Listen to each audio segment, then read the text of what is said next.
Hello बच्चों and welcome to the wonderful world of economics. Yes बच्चों, हमने start की है TY BCom की बहुत ही interesting journey, that is foreign investment in India.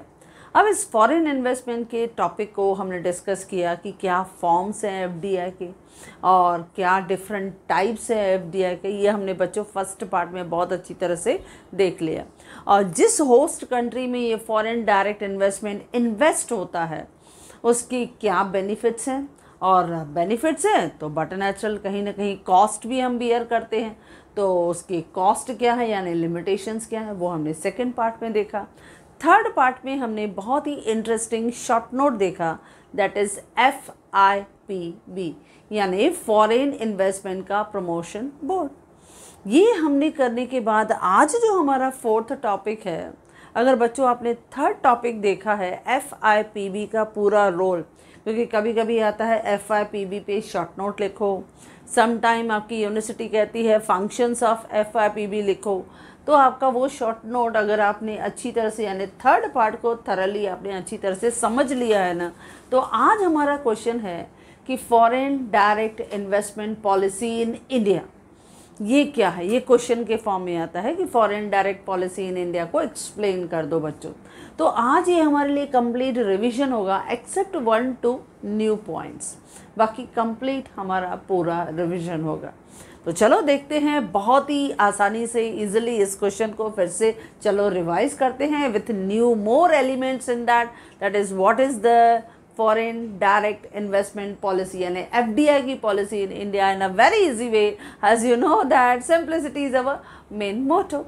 Now बच्चों, जब हम FDI की बात करते हैं, फॉरेन डायरेक्ट इन्वेस्टमेंट, जो हर इकोनॉमी का एक सपोर्टिंग सिस्टम बना हुआ है, और specially the developing country like India, यहाँ की अगर हम बात करें, अगर मैं फॉरेन डायरेक्ट इन्वेस्टमेंट की बात करूँ तो every year foreign direct investment का जो फ्लो है हमारी इकोनॉमी में it is go on increasing. अच्छा, FDI के पोजीशन में अगर हम देखें कि फ़्लो बढ़ता जा रहा है, एवरी ईयर इंक्रीज़ होता जा रहा है। अब लास्ट ईयर की अगर हम पोजीशन देखें तो हमारी इकोनॉमी में जो फॉरेन इन्वेस्टमेंट हुआ था उसका फ़्लो हुआ था इन 2021, it was nearly $51.34 billion in India। इतना इन्वेस्टमेंट हुआ था। चलो 2022 की भी मैं फिगर बता दूं। अब 2022 में अगर हम फिगर देखें तो फिगर वॉज थोड़ा एक स्टेप आगे गए थे। 21 में कितना था 51.34, लेकिन 22 में आया figure $52.34 billion invested in our Indian economy. तो काफ़ी अच्छा था, यानी हमारा इकोनॉमी जो है वो अदर कंट्रीज़ के लिए क्या बन गया है, एक बहुत बड़ा प्लेटफॉर्म जहाँ पे वो इन्वेस्ट करते हैं। अगर 2016 का फिगर देखें तो हमारी इकोनॉमी जो थी वो 9th रैंक पे थी, लेकिन धीरे धीरे हम लोगों ने देखा कि इट अट्रैक्ट्स फॉरेन कंट्रीज़, और हमारी इकोनॉमी ने इतना अच्छा परफॉर्म किया, इतना अच्छा रिटर्न दिया कि फॉरेनर्स जो हैं वो हमारे इंडियन इक्विटी में ज़्यादा से ज़्यादा इन्वेस्ट करते हैं, यानी FPI में फॉरेन जो पोर्टफोलियो इन्वेस्टमेंट है उसमें ज़्यादा इन्वेस्ट करते हैं। अब इसमें भी अगर हम देखें तो 2016 में इंडिया की 9th पोजीशन थी, जो हमारे फॉरेन डायरेक्ट इन्वेस्टमेंट यहाँ पे इंडिया में वो इन्वेस्ट करते हैं। तो हमारे इंडिया की पोजीशन जब हमारे इकोनॉमी में हम लोग पूरी रिपोर्ट देखते हैं तो उस रिपोर्ट के लेवल पे हमारे इंडिया की पोजीशन क्या थी 9th, लेकिन धीरे धीरे इसने बहुत सी कंट्रीज़ को अट्रैक्ट किया, और हमारी इकोनॉमी में स्किल डेवलपमेंट ज़्यादा हुआ, क्योंकि make in India programme, skill India, invest India programme जो है सस्टेनेबल डेवलपमेंट को कवर करने के लिए इतने सारे इनिशिएटिव जो हम सब पढ़ चुके हैं बच्चों, इतने इनिशिएटिव लिए कि बाहर से इतनी फॉरेन डायरेक्ट इन्वेस्टमेंट आ गई कि 2021 में हमारा इंडिया जो था वो किस पोजीशन पे था, 7th पोजीशन पे। 21 में अभी अभी मैंने कितना कहा बच्चों, इन्वेस्ट हुआ $51.34 बिलियन, यानी हमारी इकोनॉमी कौन से पोजीशन पे थी, 7th रैंक पे। लेकिन जब 2020 देखो फास्टेस्ट ग्रोइंग इकोनॉमी है, तो वहाँ पे इन्वेस्टमेंट कितना हुआ, $52.34 बिलियन, और हमारी इकोनॉमी किस पोजीशन पे थी, 3rd पोजीशन। FDI का जो मेन डेस्टिनेशन है for the foreign countries, for other countries, that is India. क्योंकि उन्हें वहाँ से इंडिया से काफ़ी अच्छा स्कोप उन्हें दिखाई दे रहा है। बहुत अच्छा जो है वो इनोवेटिव आइडियाज़ हैं, टेक्नोलॉजिकल अपग्रेडेशन है, दैट इज़ ह्यूमन कैपिटल जो है वो काफ़ी स्किल्ड होता और टैलेंटेड होता जा रहा है। तो ये सब बेनिफिट्स हैं जो फॉरेन कंट्रीज़ को हमारे इंडियन इकोनॉमी से मिल रहे हैं। ओके बच्चों, अच्छा ये फॉरेन डायरेक्ट इन्वेस्टमेंट की जो पॉलिसी है हमारे इंडियन इकोनॉमी में, वो 1991 से ही हमने इतने एफर्ट्स डाले कि जितनी रिस्ट्रिक्शंस थी उनको हमने बहुत सिंप्लीफाई कर दिया, हमने पेपर वर्क बहुत कम कर दिया। धीरे धीरे वो रिस्ट्रिक्शंस कम होती गई और हमने उस एफडीआई के परसेंटेज को क्या कर दिया, बढ़ाते गए। तो इसके लिए हमने इतना उसको एफडीआई को प्रमोट किया ताकि हमारी इकोनॉमी में जो शॉर्टेज ऑफ फंड्स है वो नहीं हो। हर एक प्रायोरिटी सेक्टर्स में ज़्यादा से ज़्यादा फॉरेन डायरेक्ट टेक्नोलॉजी जो है वो इन्वॉल्व हो जाए। काफ़ी स्टार्टअप्स को हमने सपोर्ट किया, काफ़ी इंफ्रास्ट्रक्चर को हमने रोबोस्ट बनाया, यानी various modernised changes, innovative changes जो है वो हम हर फील्ड में लेके, चाहे रेलवे था, metro was in brought in our Indian economy, even at present आप देख रहे हो बुलेट ट्रेन का project is going to be accomplished very soon. Various highways की कनेक्टिविटी रिमोट इंडिया एरिया से वो हमने किया। तो एविएशन सेंटर हो या अगर हम इंफ्रास्ट्रक्चर्स की बात करें, कम्युनिकेशन की बात करें, बैंकिंग सेक्टर्स की बात करें, हर सेक्टर में FDI play a very important role. Okay बच्चों, तो पहले हमें लिखना है कि हमारे इंडियन इकोनॉमी में एफडीआई की पॉलिसी जो है वो बहुत ही अच्छी तरह से हमारी इकोनॉमी में इंडियन जो एफडीआई पॉलिसी के रूल्स एंड रेगुलेशन का जो रेजिम है, एरिया है, वो वेल डिज़ाइन, वेल प्रिपेयर्ड रहा है। तो since 1991 the Indian government they has promoted the flow of foreign investment to in our Indian economy, यानी उन्होंने परमिट किया, अलाउ किया कि अभी हाँ पहले रिस्ट्रिक्शंस थे, they were not allowing beyond the 49%, लेकिन वो रिस्ट्रिक्शंस उन्होंने हटा दिया और वो रिस्ट्रिक्शंस को उन्होंने धीरे धीरे 51 तक लेके गए और धीरे धीरे वो लिमिट जो है, कैप लिमिट जो है वो हम लोग रिड्यूस करते गए। तो since 1991 our Indian government has promoted the flow of foreign का investment into our country. Now the United Nation का कॉन्फ्रेंस UNCTAD यानी यूनाइटेड नेशन का conference on trade and development, उन्होंने क्या बताया कि हमारी इंडिया कौन सी पोजीशन पे है, 9th most favourable foreign investment destination in 2016। देखो ये बहुत पुरानी बात है, 2016 में 9th पोजीशन था, लेकिन मैंने क्या कहा 2021 लेटेस्ट फिगर तो we were on the 7th position. अगर अभी मैं अगर कहूँ 2022 तो we were on the 3rd position, यानी हम अपने लेवल को बढ़ा रहे हैं, अपने एक्सपर्टीज़ और रिसोर्सेज को बहुत ही बेटर यूटिलाइज कर रहे हैं। तो इंडियाज़ फॉरेन इन्वेस्टमेंट पॉलिसी वो तो बहुत सारी चेंजेस में गई और जो हमने FIPB 3rd पार्ट में भी डिस्कस किया। तो पहले न्यू इंडस्ट्रियल पॉलिसी ऑफ 1991, इसमें उन्होंने काफ़ी चेंजेस लाया। अच्छा, वो चेंजेस में उन्होंने क्या किया कि automatic approval up to 51%, automatic route से 51% जो है वो अलाउ किया जाएगा। और स्पेशली एफडीआई ने अलाउ किया 34 प्रायोरिटी सेक्टर्स, उन्होंने प्रायोरिटी सेक्टर्स की लिस्ट बनाई। उन 34 प्रायोरिटी सेक्टर्स में उन्होंने 51% automatically foreign direct investment they had allowed. The government has given the authority to raise the FDI limit to in various sectors up to 100% without parliament का approval except in the case of pension, insurance and defense। इनको छोड़ के बाकी जहाँ पे आपकी economy में FDI allowed है वहाँ पे they can extend it। जिसे मैंने कहा बैंकिंग सेक्टर है, अब बैंकिंग सेक्टर्स में जो परमिशन है ऑटोमेटिक रूट से अप टू 49%, लेकिन उसकी कैप लिमिट को हमने रिड्यूस किया और वो बढ़ा के हमने कितना कर दिया 74%, यानी गवर्नमेंट रूट से वो 74% ये प्राइवेट बैंक्स में भी वो इन्वेस्ट कर सकते हैं। तो ये या कोल है, लिग्नाइट है, आईटी सेक्टर है, एयरलाइंस है, वहाँ पे 100%, रेलवे है 100%, लेकिन अगर ब्रॉडकास्टिंग है तो 49%, प्रिंट मीडिया है, डिजिटल मीडिया है, ऑटोमेटिक 26%। इससे ज़्यादा इन्वेस्ट करना है तो you require permission from the government. Okay बच्चों, तो यस उन्होंने क्या किया, ऑटोमेटिक अप्रूवल अप टू 51% और स्पेशली एफडीआई कहाँ पे 34 priority sectors. The government has the authority to raise the FDI up to the 100% without parliament का approval except in case of pension, insurance and defense. कहीं और पे आप कर सकते हो, लेकिन अगर ये पेंशन से रिलेटेड है, इंश्योरेंस से रिलेटेड है, डिफेंस से रिलेटेड है, तो you need to be take the prior permission from the parliament. तो वहाँ गवर्नमेंट का अप्रूवल इज मस्ट चाहिए. नाउ एफडीआई का रूट जब हम देखते हैं बच्चों तो दो हैं. एक हमने क्या कहा, ऑटोमेटिक रूट. ऑटोमेटिक रूट में हमने क्या कहा, do not require the approval from the government. Government की ज़रूरत नहीं है या आरबीआई से परमिशन लेने की ज़रूरत नहीं है. सिर्फ सिंपली अगर ऑटोमेटिकली अलाउड है तो आप अपने पेपर्स, अपने अप्रूवल्स जो है वो आरबीआई के पास जो है वो प्रोवाइड करोगे और आपका प्रोसीजर कंप्लीट होने के बाद you can directly get the facilities of FDI in economy. तो they are required to notify and file the documents with RBI. उनको आरबीआई के साथ वो अपने जितने भी डॉक्यूमेंट्स हैं वो फाइल कर देने हैं.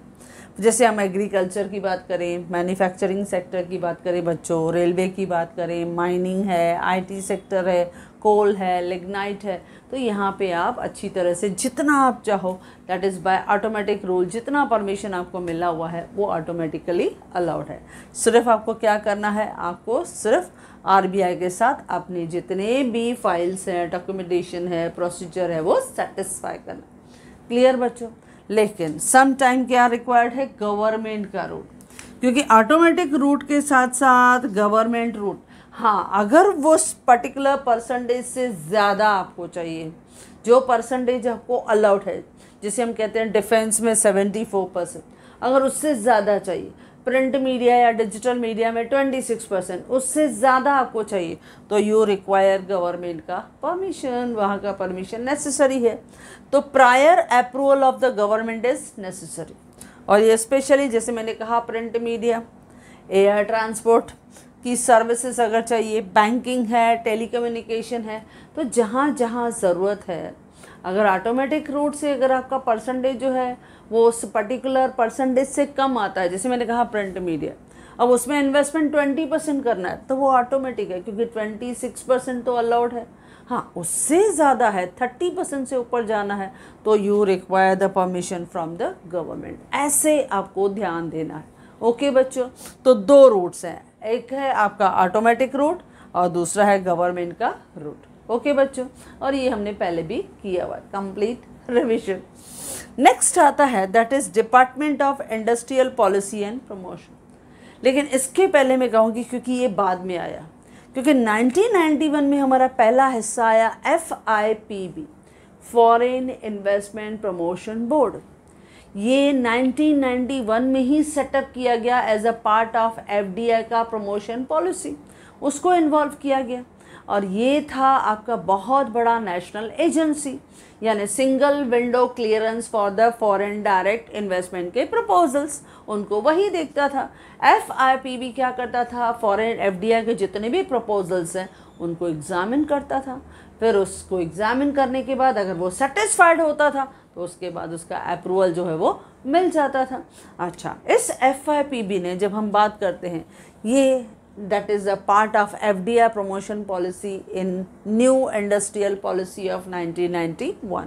अच्छा, इस FIPB के आने के बाद उसने क्या किया, पावर दिया कि अगर फॉरेन डायरेक्ट इन्वेस्टमेंट का प्रपोजल अप टू 300 करोड़ तक आता है तो वो किसको पावर देना है, ECFI, एम्पावर्ड कमिटी. उन्होंने क्या किया, उन्होंने पावर दिया ECFI, लेकिन कितने लेवल तक, 300 करोड़ तक. ECFI that is empowered committee on foreign investment. लेकिन अगर 300 करोड़ से ज़्यादा है तो FIPB ने कहाँ उनको पावर दे दिया, दैट इज CCFI. अगर मोर देन आपका 300 करोड़ है तो उन्होंने किसको पावर दिया बच्चों, cabinet committee on foreign investment. अगर आपका इन्वेस्टमेंट जो है वो 300 करोड़ से ज़्यादा है तो इस तरह से FIPB जो है बहुत अच्छा परफॉर्म कर रही थी। इन्होंने फाइलिंग का सिस्टम फैसिलिटी जो है वो प्रोवाइड कर दिया ताकि फॉरेन इन्वेस्टर इजीली अपना इन्वेस्टमेंट जो है वो इंडिया में कर पाए। इससे क्या होगा, एफिशिएंसी बढ़ेगी, जो हमारे प्रोसीजर्स हैं वो सिंपल हो जाएंगे, काम करने में ट्रांसपेरेंसी जो है वो रहेगी। प्लस FIPB ने क्या किया, हमारे इकोनॉमी में कम्युनिकेशन भी लाया, यानी क्विकर, फास्ट, सिंपल भी प्रोसीजर और फास्ट भी होना चाहिए, प्रोसेसिंग फास्ट होना चाहिए। और पेपर वर्क उन्होंने क्या किया, रिड्यूस किया। SMS की फैसिलिटी, ईमेल अलर्ट की फैसिलिटी, ये सब FIPB ने किया। अब इसके काम करने के बाद 1995 में हम करते हैं डिप, जो मैंने पूरा कहा ये सब हम कर चुके हैं बच्चों। 1995 में एक नई मिनिस्ट्री को, यानी एक नए उन्होंने बॉडी को सेटअप किया, दैट वाज डिप यानी DIPP, department of industrial policy and promotion. उन्होंने 1995 में इस डिप को जो है वो सेटअप कर दिया टू सपोर्ट द FIPB। अब 1995 के बाद जब ये आया तो उन्होंने क्या कर दिया, जब 1995 में डिप आया तो उन्होंने क्या किया, पावर दे दिया इंडस्ट्री मिनिस्ट्री को। अब देखो लेवल बढ़ा दिया, इंडस्ट्री मिनिस्ट्री को पावर दिया कि अगर FDI का प्रपोजल अप टू 600 करोड़ आता है तो इंडस्ट्री मिनिस्ट्री जो है वो डायरेक्टली उसको अप्रूवल दे देगी।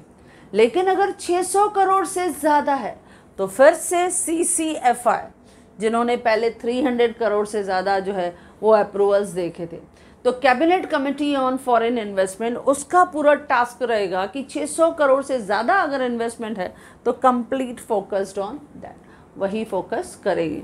तो इस तरह से department on industrial policy and promotion, that is DIPP आया, जो 1995 में बहुत एक्टिवली वो FIPB के साथ मर्ज हो गया। तो DIPP was established in 1995 which played an active role in liberalisation of FDI policy. उसने FDI को बहुत लिबरलाइज कर दिया, जहाँ 300 करोड़ लिमिट थी उसको उन्होंने डबल कर दिया 600 करोड़। तो उन्होंने इंडस्ट्री मिनिस्ट्री को 600 करोड़ तक परमिशन दे दिया, बाकी CCFI को 600 करोड़ से ज़्यादा है तो भाई जिम्मेदारी उसकी रहेगी, they will complete monitor that project. अच्छा, तो उन्होंने इस FDI के पॉलिसी को लिबरलाइज कर दिया and it encourage and facilitate खास करके foreign technology collaboration, foreign technology collaboration यानी FTC एक्ट भी उन्होंने डेवलप्ड किया, यानी फॉरेन टेक्नोलॉजी कोलैबोरेशन एक्ट बनाया उन्होंने, ताकि हमारी इकोनॉमी में अगर फॉरेन कोलैबोरेशन से हमारी इकोनॉमिक लेवल प्रोडक्टिविटी बढ़ती है तो it should be brought to over Indian economy. जैसे मैंने कहा मेट्रो, बहुत से इंडस्ट्रियल सेक्टर्स में, ऑटोमोबाइल इंडस्ट्रीज़ में, या हमने एविएशन सेक्टर्स में देखा काफ़ी इनोवेटिव जो टेक्नोलॉजी है वो ट्रांसफ़र हुई, प्लस हमारे इंफ्रास्ट्रक्चर को काफ़ी ये सपोर्ट मिला because of this foreign technological collaboration act. इसने उन्होंने क्या किया, हमारे इंडियन कंपनीज़ को एक बहुत ही, मैंने क्या कहा, सपोर्ट सिस्टम बन गया, उसकी प्रोडक्टिविटी को बहुत ही ज़्यादा बढ़ा दिया। तो ये पूरा का पूरा कंट्रीब्यूशन कौन लेके आया, डिप लेके आया, that is department of industrial policy and promotion. Okay बच्चों, अच्छा फिर आया हमने 1999 में एक और बॉडी जो है वो सेटअप की गई, that is FIIA, that is foreign investment implementation authorities. बहुत बार तो उसको FIIS भी बोला जाता है, यानी फॉरेन इन्वेस्टमेंट इम्प्लीमेंटेशन, ऐसे भी बोला जाता है FIIS। अब जो FIIS है, इन्होंने हमारे फॉरेन डायरेक्ट इन्वेस्टमेंट पॉलिसीज़ को और लिबरलाइज करने में हेल्प की, यानी जितनी भी रिस्ट्रिक्शंस लेवल थी, कैप लेवल थी, उनको रिड्यूस करने की कोशिश की। प्लस ये भी कोशिश किया गया कि जितने भी फॉरेन डायरेक्ट अप्रूवल्स आते हैं वो फास्ट प्रोसेसिंग में जाए, सिंपल भी बने, फास्ट भी बने, और हमारी इकोनॉमी में अगर उस FDI के प्रोग्राम्स को फॉलो करते समय फॉरेन इन्वेस्टर्स को कोई प्रॉब्लम आ रहा है तो वो प्रॉब्लम्स को भी रिजॉल्व करे। ये मेन काम था फॉरेन इन्वेस्टमेंट इम्प्लीमेंटेशन अथॉरिटी। कब सेट किया गया था बच्चों, ये सेट किया गया 1999 में, to ensure the fast approval of FDI, plus solve the problem of all the problem faced by हमारे जितने फॉरेन इन्वेस्टर्स का प्रॉब्लम्स आते हैं। कभी कभी कुछ लीगल इशू हो जाते हैं, टेक्निकल इशू हो जाते हैं, मैनेजरल इशू हो जाते हैं, ऑर्गेनाइजेशन इशू हो जाते हैं। तो अगर कुछ प्रॉब्लम है तो उन्हें रिजॉल्व करके देना। ओके बच्चों, FIPB के लिए तो हमने बहुत कुछ पढ़ा है बच्चों, पूरा का पूरा हमने जर्नी उसमें देखा। उसमें FIPB और डिप का रोल तो हमने बहुत अच्छा देखा। अब हम उसमें कुछ ऐड कर रहे हैं, दैट इज़ FDI का पॉलिसी ऑफ 2017। अब बच्चों उस समय जब हमने FIPB किया था तो मैंने कहा it was a national agency जो सिंगल विंडो क्लियरेंस देता है फॉर FDI का अप्रूवल। बराबर बच्चों? अच्छा, FIPB के हाथ में अप टू 5000 करोड़ के तक अगर कुछ भी उनके मतलब इकोनॉमी में फॉरेन डायरेक्ट इन्वेस्टमेंट है तो कंप्लीट पावर FIPB के हाथ में था। लेकिन 5000 करोड़ से अगर ऊपर इन्वेस्टमेंट आती है तो फिर कैबिनेट कमेटी को पूरा पावर जो है वो चला जाता है। या सपोज उसकी जगह उन्होंने क्या किया, उन्होंने पावर दे दिया दैट इज़ डिपिट को, यानी department of promotion of industry and internal trade, DPIIT,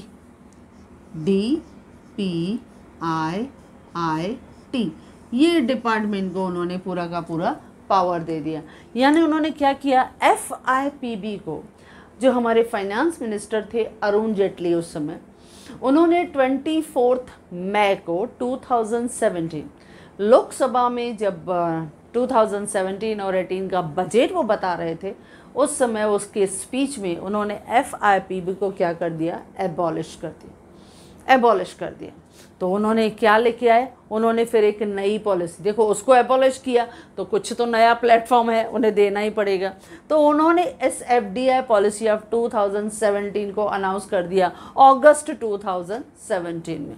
तो ऑन 28 अगस्त 2017 को डिप ने अनाउंस किया रिवाइज्ड FDI की पॉलिसी ऑफ 2017।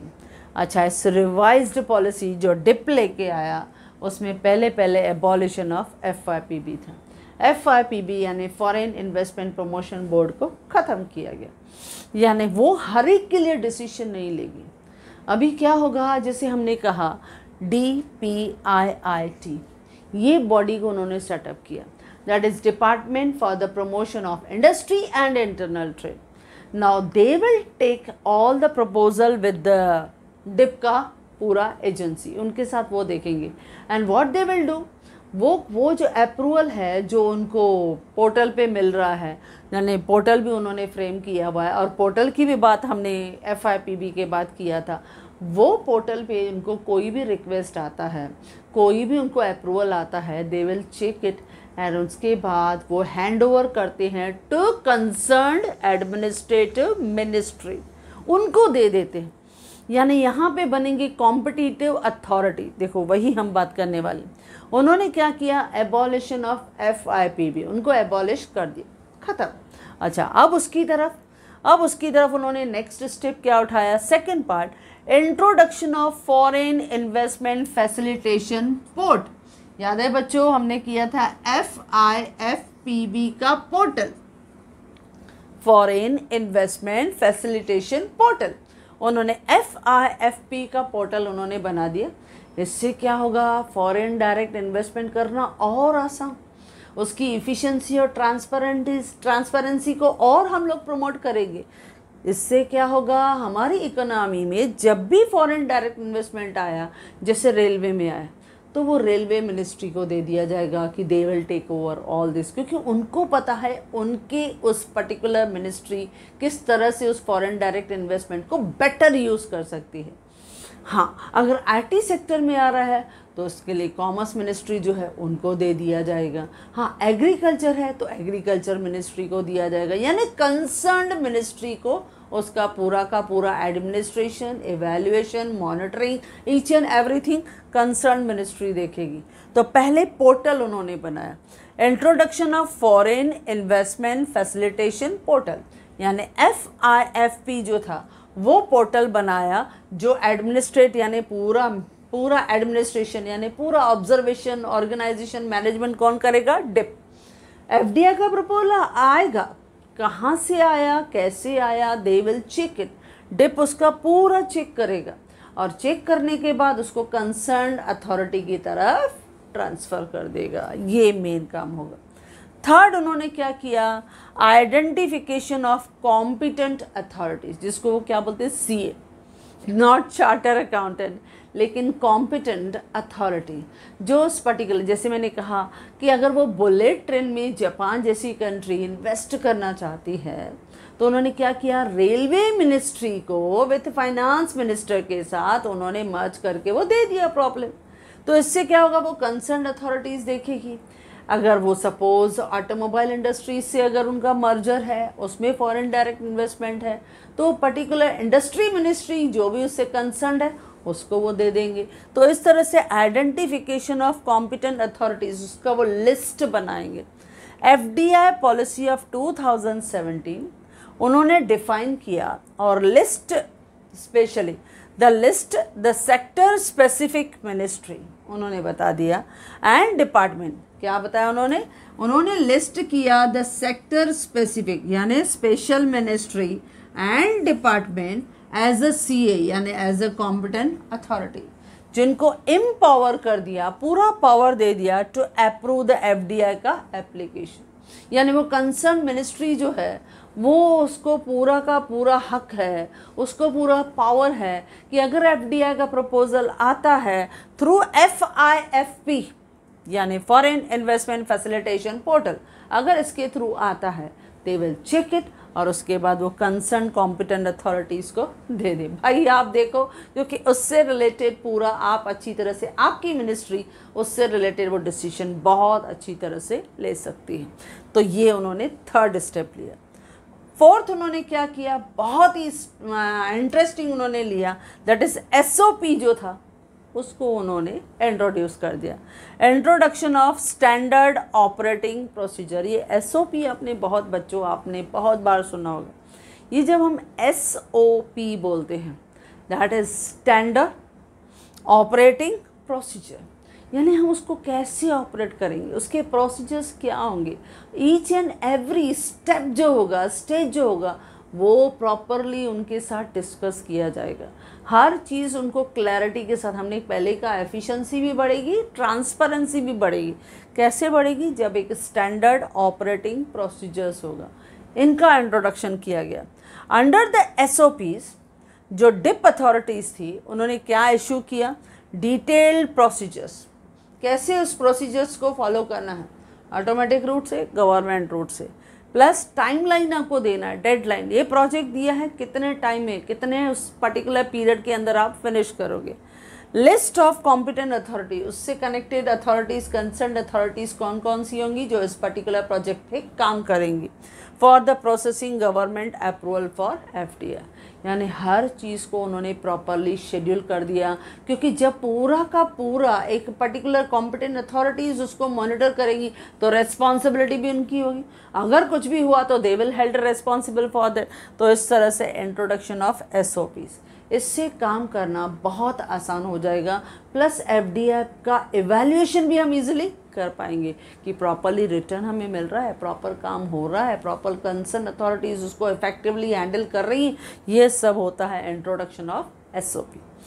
नेक्स्ट था फिफ्थ वन, एक और एक बेटर जो उन्होंने लेके आए, issue of convertible notes by startups. अब ये भी फैसिलिटीज़ जो है उन्होंने बहुत से स्टार्टअप कंपनीज़ को कन्वर्टेबल नोट्स की फैसिलिटीज़ दे दी। अब बच्चों कन्वर्टेबल नोट होता क्या है पहले ये तो समझ लो। हम कन्वर्टेबल नोट कहें या कन्वर्टेबल बॉन्ड कहें या कन्वर्टेबल डेप्ट कहें, ये एक शॉर्ट टर्म फैसिलिटी, एक डेप्ट इंस्ट्रूमेंट होता है जो स्टार्टअप्स को दिया जाता है। और वो जो स्टार्टअप को, ये एक प्रॉमिसरी नोट्स भी आप बच्चों बोल सकते हो, सिंपल। अब इसे कन्वर्टेबल नोट्स की वर्ड से आप डरना नहीं है। कोई फ्रेशर के एक स्टार्टअप है वो ले रहा है और उसमें क्या है, जितने भी फॉरेन कंट्रीज से अगर कोई इंटरेस्टेड हो रहा है तो वो क्या कर रहा है, उसमें कन्वर्टेबल नोट्स के फॉर्म में, एक प्रॉमिसरी नोट के फॉर्म में इन्वेस्ट कर रहा है। और इन्वेस्ट करने के बाद सपोज़ वो आफ्टर 1 ईयर 2 ईयर बहुत अच्छी वैल्यू पे वो दैट फॉर्म जो है वो पहुंच जाती है, तो दैट वो जो डेप्ट है it will be converted into equity capital. इसके लिए क्या बोला जाता है, कन्वर्टेबल नोट इज अ डेप्ट का इंस्ट्रूमेंट जो ऑफन यूज़ करता है अ सीड इन्वेस्टर, यानी एक new investor looking the fund in the early stage of startup. जो अर्ली स्टेज ऑफ स्टार्टअप है उस पर वो ज़्यादा इन्वेस्ट करते हैं, और जैसे जैसे वो बिजनेस बढ़ता जाएगा, वैल्यू करता जाएगा, इस्टेब्लिश होता जाएगा, और after reasonable value of that business has been reach, तो वो convertible note can be converted into equity, वो इक्विटी में कन्वर्ट हो जाता है। ये मोस्टली किया जाता है। इसके लिए मैंने कहा वो एक शॉर्ट टर्म डेप्ट है, इंस्ट्रूमेंट है जो कन्वर्ट होता है इनटू इक्विटी, वो इक्विटी में कन्वर्ट होता है कि मैंने एक लोन के फॉर्म में मैंने आपको दिया and you are promise to pay me the money with interest के साथ आप कह सकते हो, और जैसे उसकी वैल्यू बढ़ी तो उसको you will convert in the equity capital. तो ये भी एक फैसिलिटी हमें एफडीआई ने दिया कि फॉरेनर्स अगर वो हमारी इकोनॉमी में स्टार्टअप्स में इन्वेस्ट कर रहे हैं तो let them give in the convertible notes. वो एक बॉन्ड की तरह होता है, एक प्रॉमिसरी नोट की तरह होता है, जैसे ही बिजनेस स्टैब्लिश हो जाएगा कन्वर्ट कर देना इक्विटी में। तो इस तरह से issue of convertible notes by startup. Convertible notes are the डेप्ट इंस्ट्रूमेंट, वो एक डेप्ट है, एक लोन के फॉर्म में होता है, that are payable, repayable at the option of holder. जब होल्डर कहेगा उसको हम रीपे कर सकते हैं। FDI policy has introduced the issuance of the convertible notes by startups to the persons residents outside India. Specially जो लोग आउटसाइड इंडिया लेते हैं, ऐसे अगर हमें मिलते हैं तो if they are interested to invest in the startup, तो उनके पास उन्होंने आरबीआई ने पूरा का पूरा परमिशन उनको दे दिया कि they can use the convertible notes का facility in our Indian economy with the help of FDI की पॉलिसी। तो एफडीआई के पॉलिसी ने ये भी एक नया जो है सपोर्ट जो है हमारे फ्रेशर्स को, न्यू बिजनेसेस को और स्टार्टअप्स को प्रोवाइड किया। ओके बच्चों, अच्छा लास्ट है रिसेंट एफडीआई का ट्रेंड। ये तो आप देख ही रहे हो बच्चों कि रिसेंट एफडीआई का ट्रेंड क्या हो रहा है। हमारे एफपीओ में यानी फॉरेन पोर्टफोलियो इन्वेस्टमेंट में, इक्विटी कैपिटल में ज़्यादा से ज़्यादा फंड्स जो है वो इन्वेस्ट हो रहे हैं। ओके बच्चों, ना सिर्फ ये, लेकिन मल्टीनेशनल कंपनीज जो है वो क्या कर रही हैं, दे आर री इन्वेस्टिंग देयर अर्निंग्स। उन्होंने जो अर्निंग उन्होंने अर्न किया है वही अर्निंग वो क्या कर रही हैं, री इन्वेस्ट कर रही हैं। तो इस तरह से इक्विटी इन्वेस्टमेंट हो, री इन्वेस्टेड अर्निंग्स हो, और दूसरे तरह से भी अलग अलग कैपिटल, जैसे मैंने कहा इंफ्रास्ट्रक्चर में वो करते हैं, टेक्नोलॉजी के फॉर्म में वो है, या रॉ मटेरियल के फॉर्म में है, या इंटरमीडिएटरी गुड्स हैं। इस तरह से वो दूसरे जो है अलग अलग फॉर्मेट से दे आर ट्राई, या कन्वर्टेबल नोट हमने अभी अभी कहा उसमें वो जो है वो इन्वेस्ट करते हैं।